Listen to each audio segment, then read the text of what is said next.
Hi hello నమస్తే welcome to our channel. విడుదల రజనీ గారి గురించి కొన్ని విషయాలైతే మనం ఇవాళ తెలుసుకుందాం.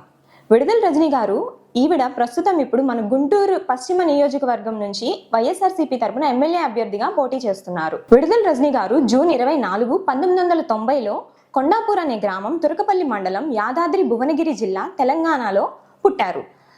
రజనీ గారు 2011లో హైదరాబాద్ మల్కజ్గిరిలోని సెయింట్ ఆన్స్ ఉమెన్స్ డిగ్రీ కాలేజ్లో బీఎస్సీ కంప్లీట్ చేశారు.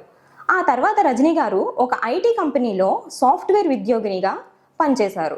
రజనీ గారి భర్త గారైన కుమారస్వామి గారు ఒక సాఫ్ట్వేర్ కంపెనీని నడుపుతున్నారు. వీరికి ఒక పాప, ఒక బాబు. రజనీ గారు 2014లో మాజీ మంత్రి పత్తిపాటి పుల్లారావు గారి శిష్యురాలిగా తెలుగుదేశం పార్టీలో చేరారు.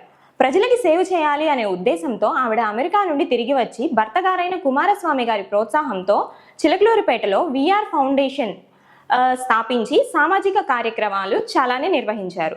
2019 ఎలక్షన్స్లో చిలకలూరిపేట నియోజకవర్గం నుంచి ఎమ్మెల్యే టికెట్ ఇస్తారనుకున్నారు. కానీ అక్కడ టీడీపీ నుంచి పత్తిపాటి పుల్లారావు గారు పోటీ చేస్తుండడంతో రజనీ గారు 2018లో వైసీపీలో చేరారు.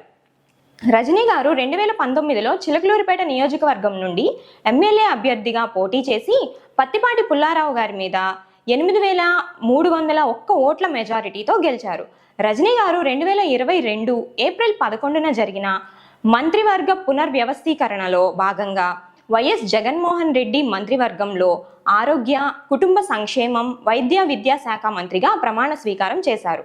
రజనీ గారు సామాన్య కుటుంబం నుంచి వచ్చిన మహిళ అయినా కష్టపడి పనిచేసి నేడు మంత్రి అయ్యారు. ప్రజలకు సహాయం చేయడంలో మహిళలు కూడా సమన్యాయం చేయగలరని ఆవిడ నిరూపించారు.